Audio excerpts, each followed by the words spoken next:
Ako naman ang dinidiin ng mga kritiko.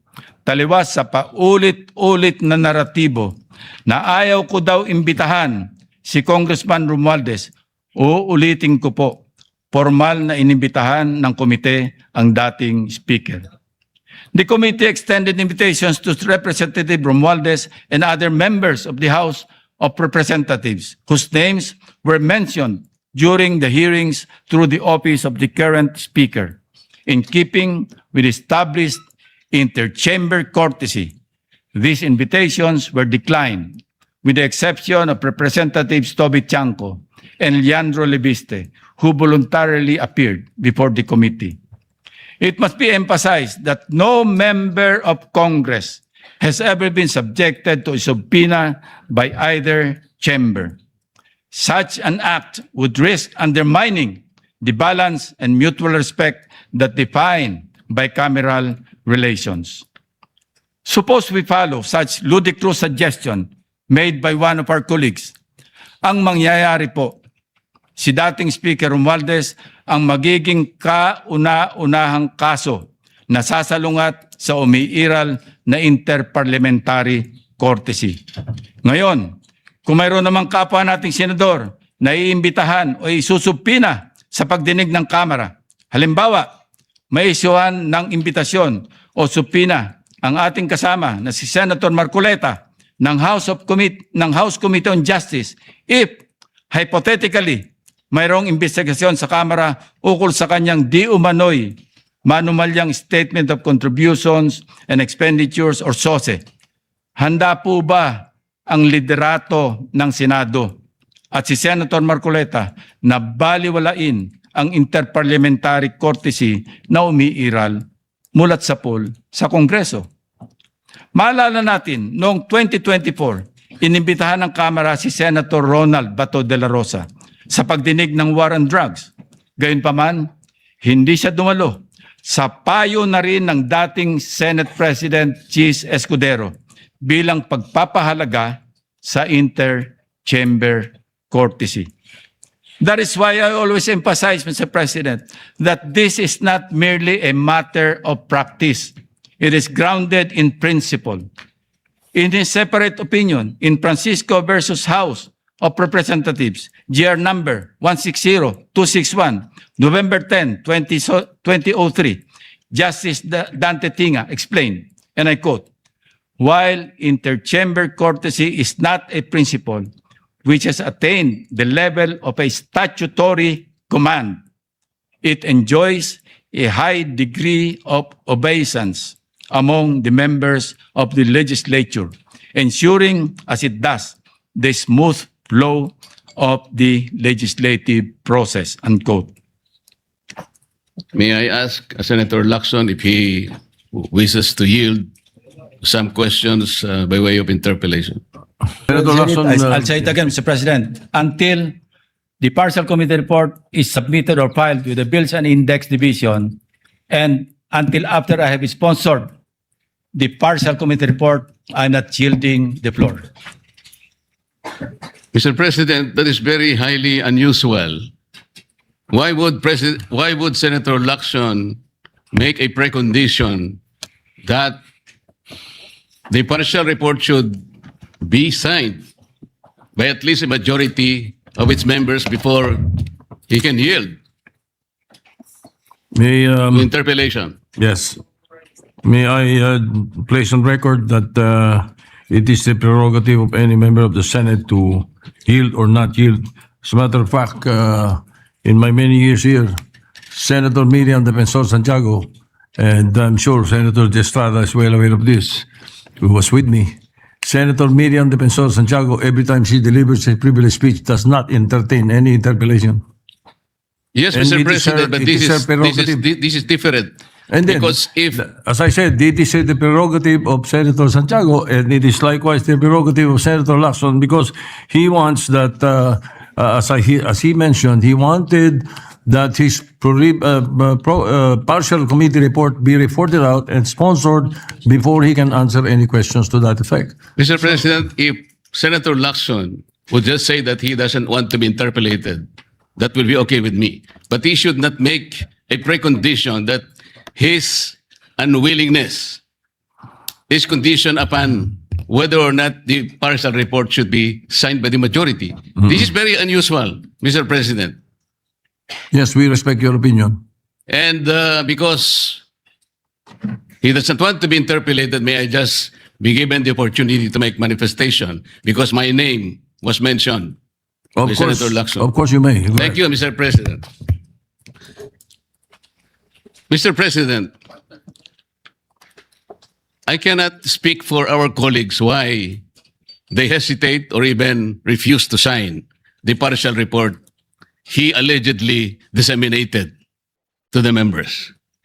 But as for myself, Mr. President, I cannot sign a partial report. A partial report is basically unfinished. An unfinished report cannot be assumed to have contained the final and collective judgment of all the members. This is very basic, Mr. President. Secondly, I did not heed my reasons why I cannot sign the partial report. I delivered a privileged speech some time ago, Mr. President, outlining the reasons, therefore. Number one, I was expecting the chairman of the Blue Ribbon Committee to have conducted several hearings more. And in those hearings, he should have invited several persons whom I enumerated in my privileged speech. Namely, Yusek Adrian Bersamin,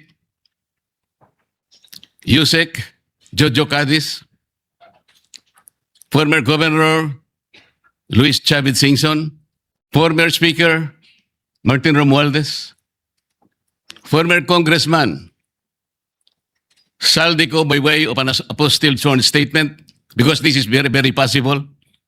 An apostilled sworn statement, Mr. President, as I have already advised the chairman of the Blue Ribbon Committee, is similar to a sworn statement notarized by the Philippine Consulate in any part of the world, because this apostilled manner or method of subscription was already adopted by the Supreme Court in one of its resolutions, Mr. President.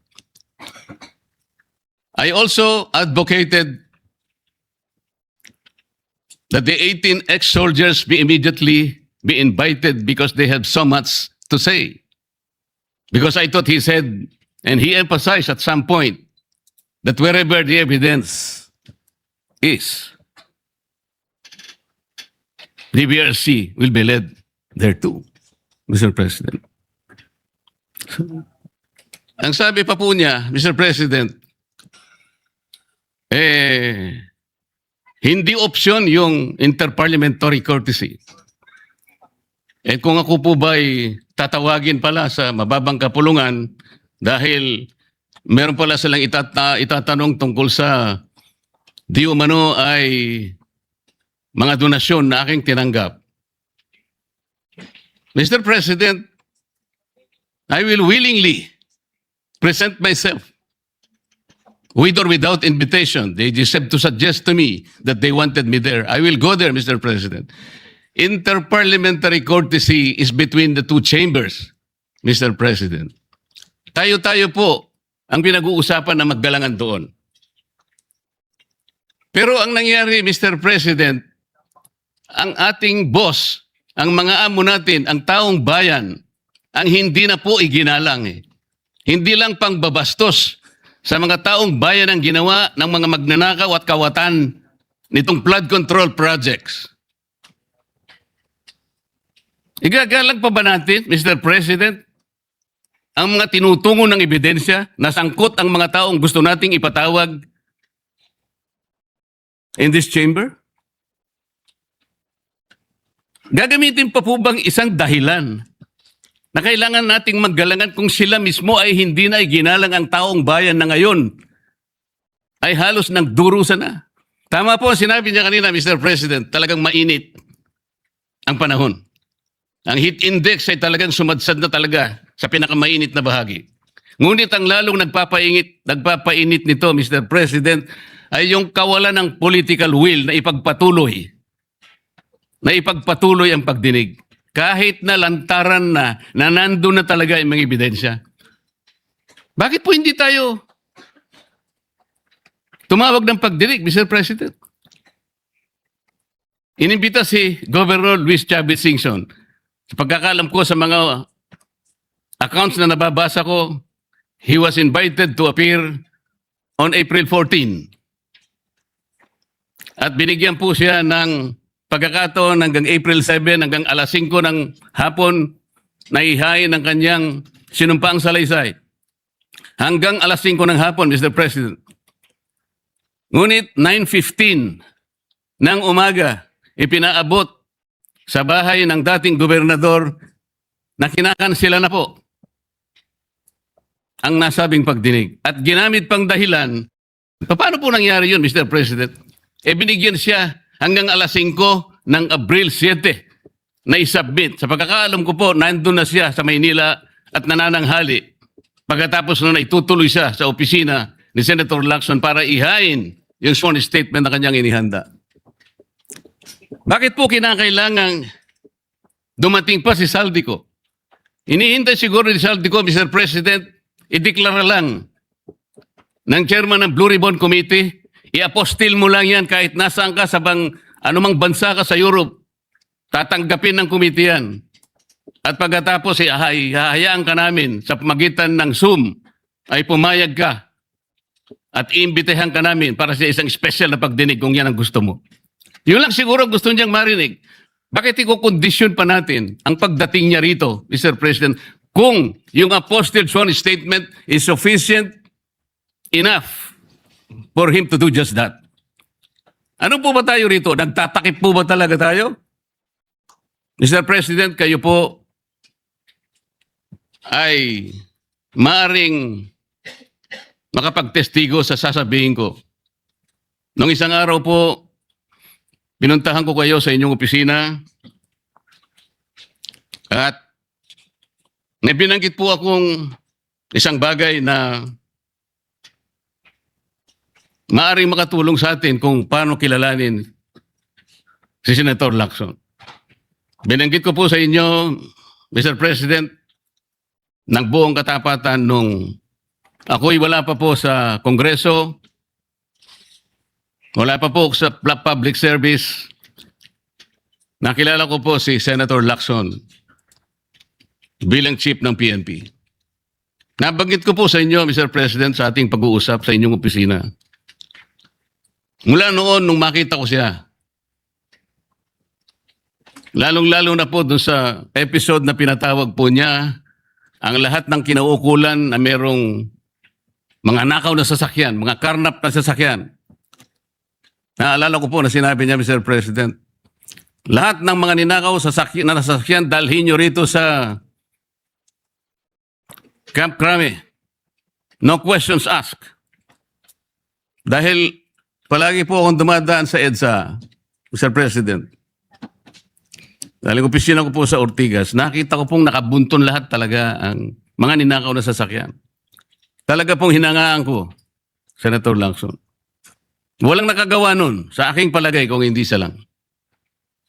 Di ba, Mr. President, sinabi ko pa sa'yo, sayang wala nakako yung aking kaibigan, yung dating mayor ng Marikina, Bayani Fernando. Dahil kinausap ko po siya, sabi ko, Bayani, alam mo, yung ginagawa mo sa Marikina, gusto ko rin eh. At yung ginagawa ni Chief PNP, Ping Lacson, gusto ko din yun. Ayaw mo pa siyang kausapin na kayong dalawa tumakbo. Si Ping Lacson ang president. Ikaw naman ang vice president. Kinuwento ko sa iyo yan, Sir President. Bakit ko po sinasabi ngayon ito, Ginong Pangulo? Nung umpisa po talagang ganun na nakita ko po eh. Yung kanyang kagustuhan na maayos natin ang ating bansa. Yung sinasabi niyang track record, maring nung umpisa nandun po yun eh. Hindi ko ikukwento ito kung hindi talagang hinangaan ko siya. Noon. Pero bakit ngayon po ay nagkaiba, Mr. President? Parang yung pedestal na aking hinangaan, yung alamat na nandoon, unti-unting gumuho Nalulungkot po ako at nangyari yun, Mr. President. Ang sabi ko pa nga hindi ba tayo dapat maglaban-laban dito Ang kapakanan ng mamamayan ng ating bansa, ang importante rito Yung direksyon natin. Bakit kailangan akong palaging pinapasaringan? Hindi naman po ang aking kagustuhan kung sino yung dapat na sumikat o sino yung dapat magpasikat. Hindi po yun Isa lang po ang sikat dito, Mr. President. Ang taong bayan na pinagsisilbihan nating lahat. Doon po natin ituon ang lahat ng ating makakaya, ang lahat ng ating energy. Malampasan sana natin ang problemang ito. Ngunit, yung hindi po pagganap sa tungkulin. Yun po yung hinahanap ng tao, Mr. President. Napakainit na po ng panahon talaga. Pinapag-iinit pa ng paghihintay nang hindi malaman hanggang kailan maghihintay ang taong bayan. Ano po ba ang dahilan kung bakit nagkaroon siya ng privilege speech ngayong hapon? Para saan? Para saan? Hindi po ba mas maganda na kumpletuhin natin yung report? Hindi partial. Ano yun? Partial final? O partial provisional? Paano ko po malalaman, Mr. President, kung hindi po ibinigay yung hard copy? Pipilitin akong basahin na nandun lamang sa online. Binigyan lamang kami ng isang file para doon kuhanin namin at kami mag-print. Paano ko ba ikukumpara po yung ipinrint ko? Hindi ko naman alam kung sinong gumawa nun dahil wala nga pong pirma yun Doon lang sa paraan na yun nagkakaroon na po ng agam-agam Pagkatapos ayaw pa nilang mag-interpolate. Nasa sa kanya po yun, Mr. President. Pero ako po, ang tanging hangarin ko lamang, ayusin natin lahat ito. Sabi nga po niya, hindi makakalimutan ng taong ito at talaga naman pong hindi malilimutan sapagkat ito na po yata ang pinakamalawak na nakawan sa kasaysayan ng ating bansa. Salamat po, Mr. President.